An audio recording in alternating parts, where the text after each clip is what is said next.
He didn't want you, or at least that's the story you started telling yourself. Because at first, it didn't feel like rejection.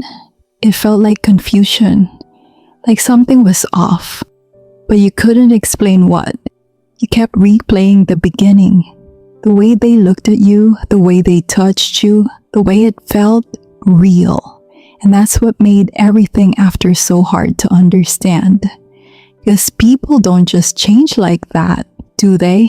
They don't go from wanting you to nothing, from presence to absence, from desire to silence. Not without a reason. And that's what you kept searching for. A reason, an answer, something that could explain why everything shifted without warning. At least that's what it felt like. You tried, you asked, you waited, and nothing happened. Weeks, months, sometimes longer. And slowly, you started asking yourself a question that you were never supposed to ask. Is it me? Am I not attractive enough? Did I do something wrong, or worse? Is there something wrong with him? Because how can someone who once wanted you so much suddenly act like you don't exist? No desire, no touch, no connection, just distance, cold, silent, and confusing. And this is where most people get it completely wrong, because they think this is rejection. But what if it isn't? What if this is control? What if the absence of intimacy is not a lack of desire, but a strategy? Because narcissistic dynamics don't always look like obsession. Sometimes they look like withdrawal, like distance, like deprivation. And that's exactly what makes them so powerful. Because when someone gives you everything, you feel good. But when someone gives you nothing, you start chasing, you start doubting, you start shrinking, and without realizing, you become emotionally dependent on the one thing they're refusing to give you. And that's not accidental. Because your brain doesn't respond well to inconsistency. It tries to resolve it, to make sense of it, to complete the pattern.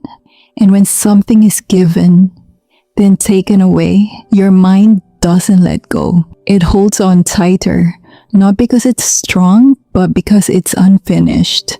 Because what's incomplete feels more important than what's consistent. And that's exactly why this dynamic pulls you in so deeply. Because you're not just feeling attraction, you're feeling interruption. A broken pattern your mind is trying to fix. That's psychological. Because control is not about what they give you, it's about what they make you need. And once you see this, everything changes. Because what felt like rejection might have been the strongest form of manipulation you never noticed. And in this video, you're going to understand exactly why. Why they pull you in, then disappear. Why they create desire, then deny it. And why the moment you needed them the most was the moment they gave you the least. Because here's the truth most people never hear. Not all narcissistic relationships are built on excess.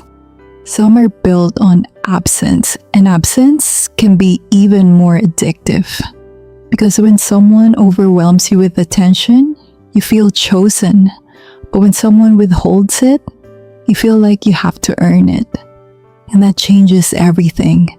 Because now it's no longer about connection, it's about validation. You start thinking, if I can just do this right, if I can just be better, if I can just understand what they want, then maybe they'll come back to me. They'll want me again. They'll choose me again. But that moment almost never comes. Or when it does, it's temporary. And that's not a coincidence, because this dynamic follows a very specific pattern. A pattern built on 3 phases. The first one is attraction. At the beginning, there was desire, maybe not constant, but enough to create a memory. Enough to make you believe that version of them was real. that connection was real. That chemistry meant something. And that's what hooks you, because now you're not chasing a person. You're chasing a moment, a version of them that only existed long enough to make you stay. Then comes the second phase, withdrawal. This is where everything changes. The attention fades, the intimacy disappears, the distance grows, and nothing makes sense anymore. Because there's no clear reason, no explanation, no closure, just silence and confusion. And that silence is not empty. It's filled with meaning, with questions, with tension. You check your phone, you reread messages, you wonder if you said something wrong, if you missed a signal, if you pushed too much or not enough. And slowly, your focus shifts away from reality and into interpretation. Because when there's no clarity, your mind creates its own. And most of the time, it creates one where you are the problem. And this is the most dangerous part. Because your brain starts trying to solve it. You replay conversations. You analyze your behavior. You question your worth. You try to find the mistake because it feels like there must be one. But what if there isn't? What if the confusion is the strategy? Because when there's no clarity, you stay stuck. And when you stay stuck, you stay available emotionally, mentally, even physically. And that leads to the third phase, control. This is where the dynamic fully locks in. Because now, they don't need to give you anything.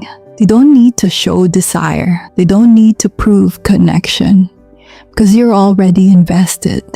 You're already attached to the idea of what it could be again. And that's enough. Because control is not about presence. It's about positioning. About knowing that you're still thinking about them. Still feeling them. Still reacting even when they're not there. Because the strongest form of control is the one that doesn't require effort. The one that lives in your mind. The one that keeps you attached without them having to do anything. And once that happens, they don't need to chase you. You're already chasing the feeling they created. It's about impact, and someone can control you even in their absence. Just by what they made you feel and what they made you chase. And this is where it gets uncomfortable. Because the lack of intimacy wasn't necessarily about you. It wasn't always about attraction. It wasn't always about compatibility. Sometimes it was about power. Because intimacy creates vulnerability. It creates connection. It creates equality. And someone who needs control cannot stay in equality for too long. So they pull back. Not because they don't feel anything, but because feeling too much means losing control. And for them, control matters more than connection. So instead of building closeness, they create distance. Instead of deepening the bond, they weaken it. And instead of meeting you, they make you reach for them. Again and again and again. Until you start believing that love feels like effort, like uncertainty, like waiting.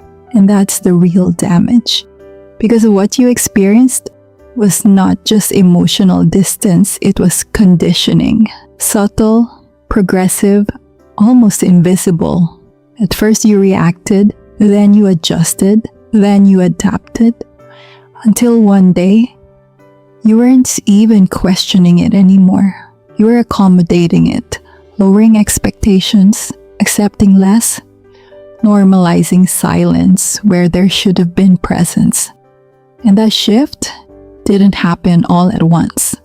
It happened slowly, in small moments you barely noticed.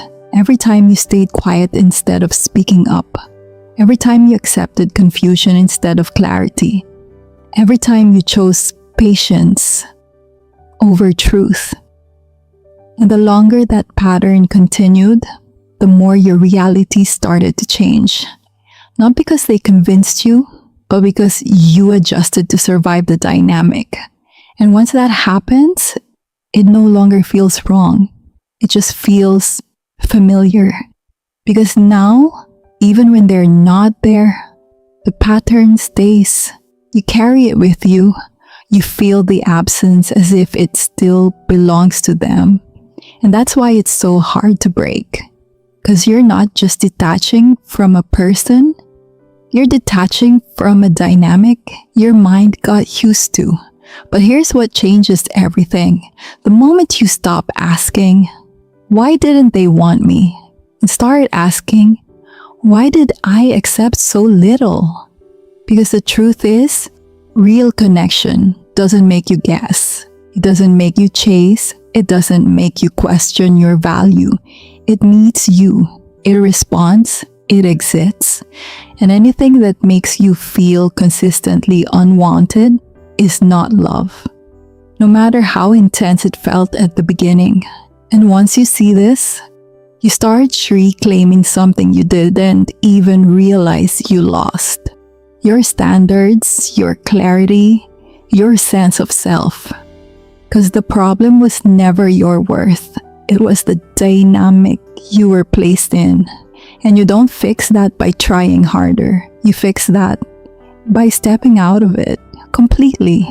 And when you do, you start seeing patterns you couldn't see before, especially in one specific area, the one that creates the deepest attachment, the strongest confusion, and the hardest detachment. Because what feels like intimacy can also be the strongest form of control. And once you understand that, because now you start seeing it everywhere. The patterns, the distance, the emotional pull, followed by silence. And what once felt personal starts to feel predictable. And what once hurt starts to make sense. Not in a way that justifies it, but in a way that frees you from it. Because the moment you understand that it was never about your worth, is the moment you stop trying to earn something that was never real to begin with. And that's when everything shifts. Not in them, in you, you'll never look at it the same way again.